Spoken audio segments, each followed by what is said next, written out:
In today's video, I'm going to be covering 7 new bills currently in Congress this year in 2023, which, if passed, would make some pretty significant differences within the Social Security program. But before we cover all of these 7 bills currently in Congress, if you wouldn't mind helping me out real quickly by just giving this video a like, that just helps out with the good old YouTube algorithm, and also consider subscribing to my channel if you have not already.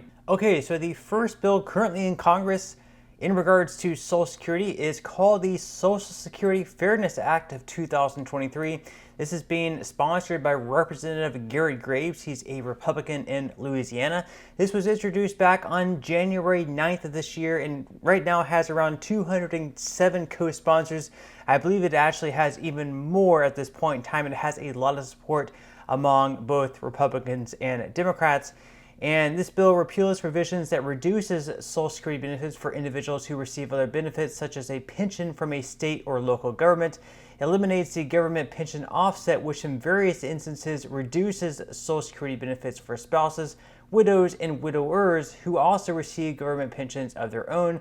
And the bill also eliminates the windfall elimination provision, which in some instances reduces Social Security benefits for individuals who receive a pension or disability benefit from an employer that did not withhold Social Security taxes. So basically this bill does a couple of different things. It eliminates both the windfall elimination provision, and it also eliminates the government pension offset. So if people are affected by those two things, then their Social Security payment would actually increase if they repealed those two provisions. So that's something to definitely keep an eye out on, as it has support from both Democrats and Republicans in both the House and the Senate.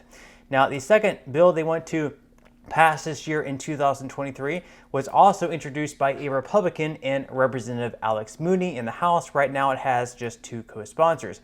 Now, this bill is called the Social Security Guarantee Act. Once again, it was introduced in 2023, and this bill would guarantee, quote, the right of individuals to receive Social Security benefits under Title II of the Social Security Act in full with an accurate annual cost of living adjustment. Now, this bill was basically introduced around the time that they were thinking of perhaps not raising the debt ceiling in time, and if this were to happen, if you remember, it was very possible that benefits could be delayed by maybe a couple weeks, maybe by a month.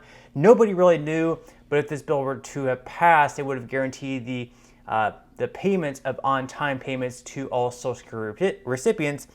And theoretically, maybe 10 years from now, instead of having that benefit cut of 20 to 25% if nothing were to get done, they would instead continue to pay out the full benefits along with an accurate cost of living adjustment, but it's pretty unclear exactly how that would end up working. Now, the third bill that's being introduced in 2023 is called the Social Security and Medicare Lockbox Act.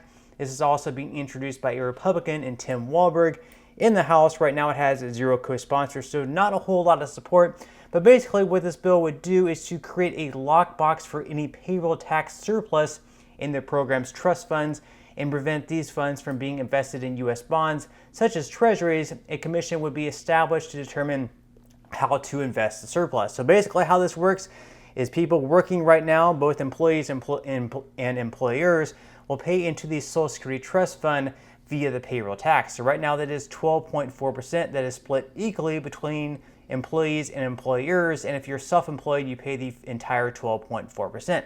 Now, this money that goes into the trust fund is paid right back out to people receiving Social Security benefits, and anything extra that is not paid out, that is invested into things such as treasuries. And usually treasuries, you're receiving anywhere between 1 to 3%, which really isn't a great return when compared to other investments, such as like U.S. stocks or even real estate. So basically they would establish some type of commission to figure out the best way to invest these funds. It might be stocks, it might be real estate, anything like that, and they would hope to seek a better return than what they're currently getting from U.S. treasuries. Now, the fourth bill that's being introduced in 2023 is called the Social Security Expansion Act. This is sponsored by Janice Schakowsky, Senators Elizabeth Warren, and Bernie Sanders. Bernie Sanders is really the one who stands out the most here, though. Right now, it does have 30 co-sponsors. They all happen to be Democrats, and the bill would increase Social Security benefits by $2,400 a year and adopt the consumer price index for the elderly when determining the cost of living adjustments for Social Security beneficiaries. It would also raise the special minimum benefit to 25% above the federal poverty line for people who are currently receiving the special minimum benefit. They would receive an increase of right around $485. So this bill really does a lot, but once again, it only has support among Democrats, so the likelihood of it passing is pretty slim. Now, the fifth bill that is introduced this year in 2023 is by another Republican. This is Senator Rick Scott out of Florida.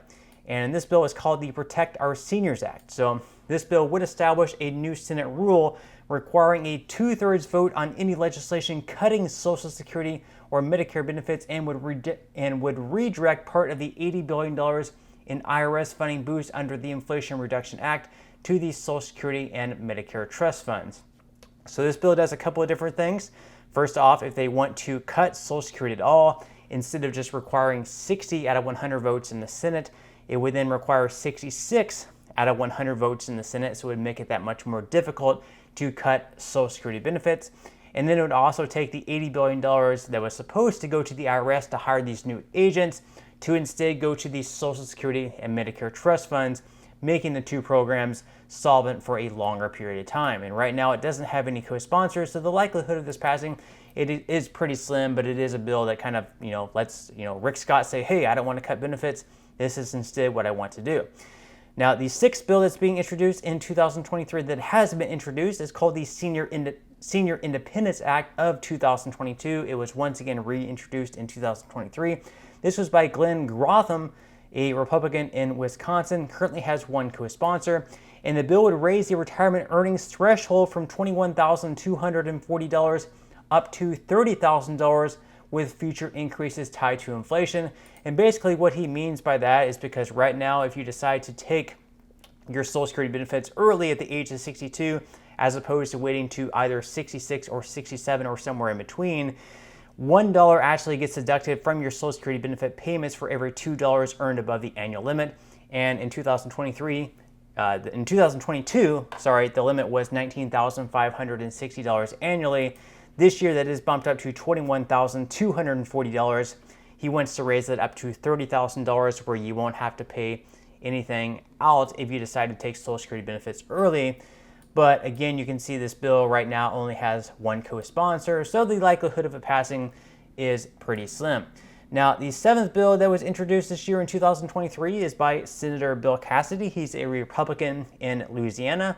And this bill is a bill to ensure that Social Security beneficiaries receive regular statements from the Social Security Administration and for other purposes. And basically what it would do is it would change the Social Security Administration's benefit statement terminology from, quote, early eligibility age, full retirement age, and delayed retirement credits to minimum benefit age, standard benefit age, and maximum benefit age, respectively, in order to better reflect Social Security's claiming design and how the program works. So basically what he wants to do here is make it so, I guess the way they changed the wording in this, it would make you perhaps more likely to wait until your full retirement age at 66 or 67, instead of taking them early at 62 through 66, and knowing that if you delay receiving your benefits, you're going to receive a higher benefit. That way you're better able to have a better lifestyle once you fully retire, and you don't have to maybe go back to work or something like that, because